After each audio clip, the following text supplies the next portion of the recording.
Friends, मैं सुकल पटेल बोल रहा हूँ। आज हम देखेंगे सेट थियरी। तो सबसे पहले हम देखेंगे what is set. What is set? A set is well defined collection of distinct object.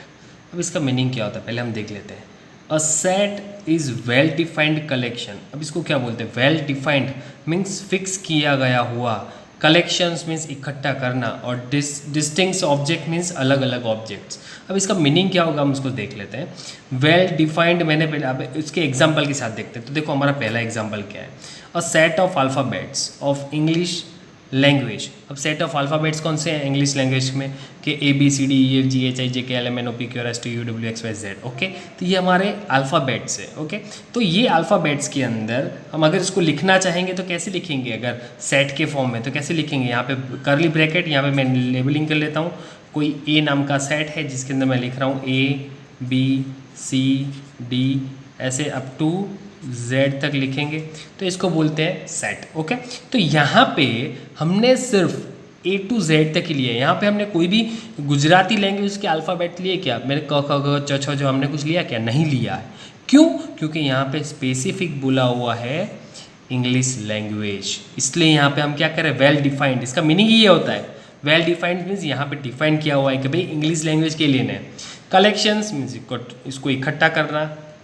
Distinct means यहाँ पे A टू लेके Z तक हमने लिखे सही, पर यहाँ पे कोई भी अल्फ़ाबेट रिपीट नहीं होना चाहिए। ओके, एंड ऑब्जेक्ट्स मीन्स ये कोई भी चीज़ के लिए यूज़ कर सकते हैं। सेम थिंग यहाँ पे लिख देते हैं कि भाई the set of professors of your college. तो आपके कॉलेज के प्रोफेसर्स। अब देखो कौन से अगर हम आपको बोलना हो सेट के फॉर्म में लिखना हो, सपोज मैं कोई एक सेट बना रहा हूँ बी। सबसे पहले मैं मेरा नाम लिख रहा हूँ SP सुकल पटेल। दूसरा नाम लिख रहा हूँ तो भाई SS Sujata Suthar madam. Okay, उसके बाद मैं लिख रहा हूँ कि RP राजेंद्र पटेल। फिर हम बात कर रहे हैं AB मीन्स अकोड़िया बाबू बसर। ओके, उसके बाद ले रहे हैं AD आदित्य जानी सर। तो वैसे नंबर्स ऑफ फैकल्टीज़ है, उतने सिर्फ फैकल्टी का नाम ही यहाँ पे आएंगे। आप देखो यहाँ पे प्रोफेसर्स के नाम ही यहाँ पे आएंगे। अब मैं यहाँ पे प्यून के नाम लिखूंगा तो चलेगा क्या? नहीं चलेगा। ओके, तो इसलिए यहाँ पे लिखा हुआ है वेल डिफाइंड, और ये सबको इकट्ठा किया इसलिए कलेक्शन। और डिस्टिंक्ट मीन्स सबके नाम अलग अलग, ये नहीं चाहिए दो नाम कभी भी रिपीट होने चाहिए नहीं, आपको ये दिमाग में रखना है। तो यही डेफिनेशन है सेट की, जिसको हम गुजराती में बोलते थे गण। ओके, तो यहाँ पे दो एग्जाम्पल दिए हुए हैं। उसके बाद यहाँ पे एक नोट दी हुई है। The sets are generally denoted by capital letter. तो यहाँ पे ये ऐसा बोल रहा है कि कोई भी सेट बनाओ। यहाँ पे हमने सेट बनाया हुआ है, ये सेट कैपिटल लेटर से ही डिफाइन करना है। यहाँ पे एक सेट बनाया, इसको भी कैपिटल लेटर से ही हमने डिफाइन किया हुआ है।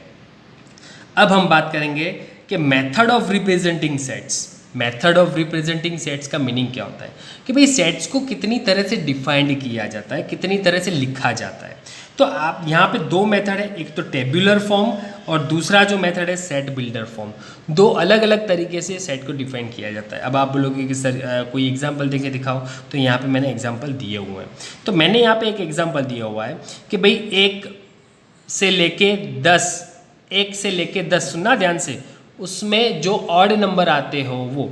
अब इसको अब गुजराती में कन्वर्ट करके पूछेंगे भाई 1 थी लઈને 10 सुधीना एकी संख्या कई कई। तो सिंपल सी बात है, हम क्या बोलेंगे कि भाई 1 से लेकर 10 तक की जो ऑड नंबर है वो कौन से हैं? तो 1 3 5 7 9।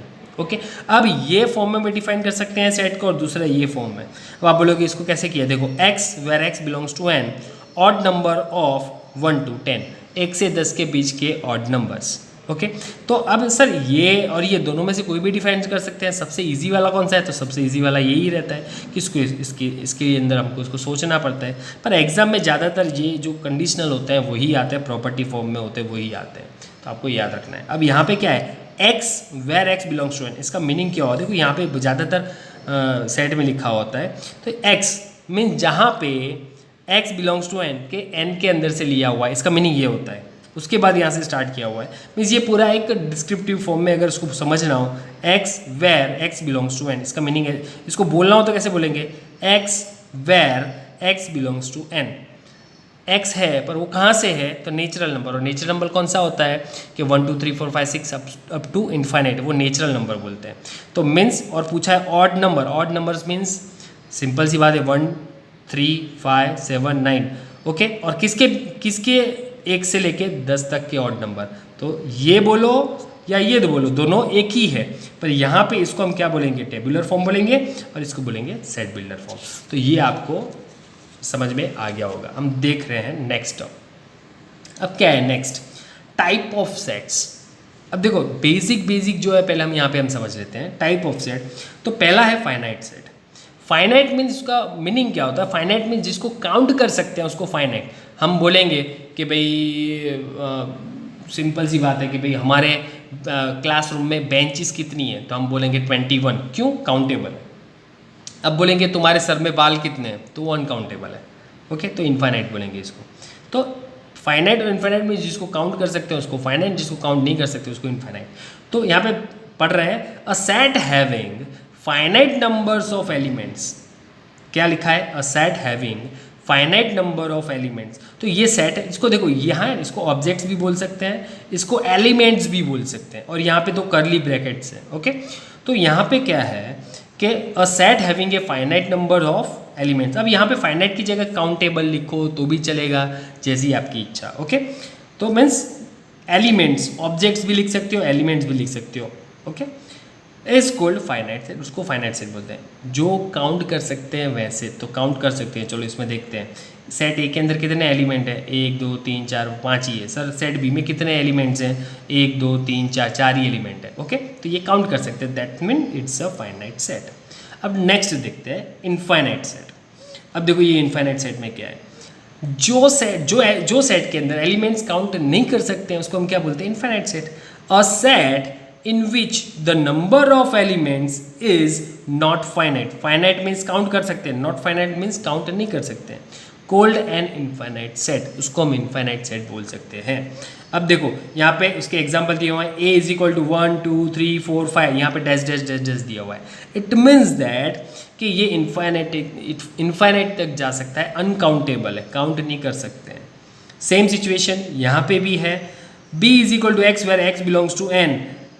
x कहाँ से होना चाहिए, n में से होना चाहिए, और वो सबका स्क्वायर, तो क्या आएगा, स्क्वायर के अंदर क्या आएगा, और नेचुरल नंबर तो क्या आएगा, सिंपल सी बात है, मैं बोलूँ b is equal to square है, 1 का स्क्वायर 1, फिर 2 का स्क्वायर 4, फिर 3 का स्क्वायर 9, प्लस 4 का स्क्वायर 16, 5 का स्क्वायर 25, ये सारे नंबर्स इसके अंदर काउंट हो जाएंगे। समझ में आया? तो मीन्स इनफाइनाइट, यहाँ पे डॉट डॉट है, क्यों, यहाँ पे नेचुरल नंबर लिखा हुआ है NATU। ओके, याद रखना है। तो नेचुरल नंबर लिखा हुआ है, natural numbers 1 2 3 4 5 6 7 up to infinite तक। ओके, अब उसके बाद है सिंगलटन सेट। सिंगलटन आपको तो मालूम ही होगा, सिंगल का मीनिंग होता है अकेला। तो सिंपल सी बात है, जो सेट के अंदर अकेला होगा उसको सिंगलटन सेट बोलेंगे। A set having only one element is known as singleton set, that is a is equal to curly bracket 2, b is equal to curly bracket x। Sir यहाँ पे x लिख सकते हैं, कंपलसरी नंबर नहीं होना चाहिए, नहीं, यहाँ पे आप कोई भी पूरा स्पेलिंग, अब अगर आपको सेट बनाना हो ऐसा भी सेट बना सकते हो कि भाई स्टेट ऑफ इंडिया, तो उसके अंदर के जितने भी स्टेट्स हैं हमारे वो सब कर्ली ब्रैकेट में लिखने, मीन्स यहाँ पे कैरेक्टर, वर्ड, सेंटेंस कुछ भी हो सकता है। तो यहाँ पे तो हम ज़्यादातर हम यूज़ क्या किसके करते हैं, नंबर के ही करते हैं। तो ये बात हुई हमारे बेसिक। अब नेक्स्ट देखते हैं एम्प्टी सेट और null set. Empty set means simple सी बात है, खाली, और नल भी उसका मीनिंग होता है भी खाली सेट, मीन्स एम्प्टी सेट। और सेट हैविंग नो एलिमेंट, क्या, सेट के पास कोई भी एलिमेंट नहीं है, इज कॉल्ड एम्प्टी सेट, उसको हम एम्प्टी सेट बोलते हैं। और नल सेट, उसको नल सेट या एम्प्टी सेट दोनों में से कोई बोल सकते हैं। ज़्यादातर क्या होता है कि दोनों में से कोई एक पूछते हैं तो स्टूडेंट्स कंफ्यूज हो जाते हैं, ऐसा नहीं होना चाहिए। And it is denoted by phi, it is denoted by phi. तो आपको याद रखना है इसको, फाई ऐसे PHI फाई ऐसे समझ सकते हो प्रोनाउंसिएशन। ओके, तो फाई सर्कल करना है, उसके ऊपर लाइन करना है, that is called a phi. तो a is equal to 5 means empty set is equal to 5, दोनों सेम ही हैं। उसको अगर दूसरी तरह से प्रॉपर्टी के फॉर्म में डिफाइन करना हो तो कैसे कर सकते हैं, b is equal to x where sum of the two even numbers is odd. Means अगर दो कोई भी नंबर के ऐसे दो नंबर के ऐड करो इवन नंबर के जिसका आंसर ऑड आता हो, ऐसा तो पॉसिबल ही नहीं है, ऐसे कोई नंबर ही नहीं है। अगर हम इवन नंबर मीन्स दो, अगर गुजराती में बोलेंगे तो अगर આપણે જો બેકી संख्याની સરવાળો કરીએ તો એનો जवाब ऑलवेज बेकी જ આવે. ओके, तो इट मीन्स दैट अगर हम एडिशन करेंगे दो इवन नंबर के तो उसका आंसर क्या आएगा, इवन ही आता है, ऑड कभी भी आता नहीं है. तो यहाँ पे ये आपको क्वेश्चन बताया गया हुआ है, मीन सेट बताया गया हुआ है. उसके बाद देखते हैं equal sets. To sets A and B are said to be equal if all the elements of A are the element of B and also all the element of B are the element of A. अब देखो यहाँ पे कैसे बता रहा है, मैं sentence को समझाने का ट्राई कर रहा हूँ.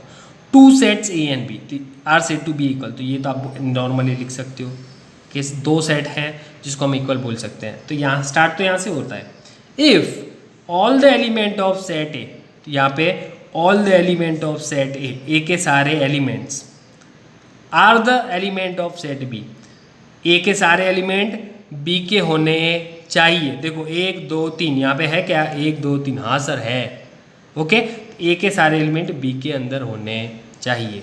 अब उसका रिवर्स भी है, and also all the elements of B are the element of A. और दूसरा रिवर्स क्या बताना पड़ेगा कि बी के भी सारे एलिमेंट्स ए के अंदर होने चाहिए. अब आप बोलोगे सर ये दो बार क्यों लिखा, देखो मैं आपको समझाऊँ. मैं अगर ऐसा बोलूँगा ए के सारे एलिमेंट बी के अंदर होने चाहिए, ए के तो बी के अंदर है, बाई चांस ऐसा होता बी के अंदर 1 2 3 4, तो ये कंडीशन तो राइट जाती. अगर यहाँ पे मैं ऐसा बोलूँ कि ए के सारे एलिमेंट बी के अंदर होने चाहिए तो राइट ही होता ना. तो हमको यहाँ पे दो बार लिखना पड़ेगा, ए के सारे एलिमेंट बी में होने चाहिए और बी के सारे एलिमेंट ए में होने चाहिए. देन हम ऐसा बोल सकते हैं कि बोथ आर इक्वल सेट. तभी हम ऐसा बोल सकते हैं कि दोनों हमारे इक्वल सेट्स हैं. सेम यहाँ पे मैंने आपको एक प्रॉपर्टी वाला दिखाया हुआ है कि भाई प्रॉपर्टी के अंदर क्या है कि भाई x² minus 5x plus 6 is equal to 0. ये हमारा एक फैक्टराइजेशन है. ओके, जिसको हम गुजराती में बोलते हैं अवयव. ओके, तो ये जो फैक्टराइजेशन है हम 3 2 6, ये आपको मालूम होगा क्या क्या है. x² minus 3x minus 2x plus 6 is equal to 0. ये दोनों में से कॉमन निकालो, ये दोनों में से कॉमन निकालो. उसके बाद हमको सॉल्यूशन मिलेगा 2 and 3 मीन्स ऐसे मिलेगा x minus 3 plus 2 common, x minus 3 is equal to 0. तो x माइनस 3 कॉमन निकलेगा तो क्या मिलेगा यहाँ पे x minus 3 x minus 2 is equal to 0. अब x minus 3 is equal to 0 और x minus 2 is equal to 0 minus है. ओके, तो अब ये माइनस ये साइड जाएगा तो x इज इक्वल टू क्या हो जाएगा 3 हो जाएगा. ये माइनस 2 ये साइड जाएगा तो क्या हो गया s इक्वल टू 2. तो दो वैल्यू मिली 2 and 3, तो यहाँ पे 2 and 3 लिखा हुआ है. इट मीन्स दैट ये वाला सेट और ये वाला सेट दोनों कैसे हैं, इक्वल है. इसको ये फैक्टराइजेशन को हमने सॉल्व करके चेक किया कि यहाँ पे भी 2 and 3 एलिमेंट्स मिल रहे हैं, यहाँ पे भी 2 and 3 एलिमेंट्स मिल रहे हैं. It means that both set are equal. अगर आपको ये समझ में आया तो इसको समझने की ज़रूरत नहीं है. बाय चांस अगर आपको ऐसा लग रहा हो कि भाई से फैक्टराइजेशन मुझे नहीं आ रहे हैं तो उसको टेंशन लेने की ज़रूरत नहीं है. ओके, तो यहाँ तक हम लग रहे हैं. दूसरी डेफिनेशन हम नेक्स्ट वीडियो में लेंगे. Thank you for watching this video. अगर आपको ये वीडियो पसंद है तो लाइक सब्सक्राइब एंड शेयर करें.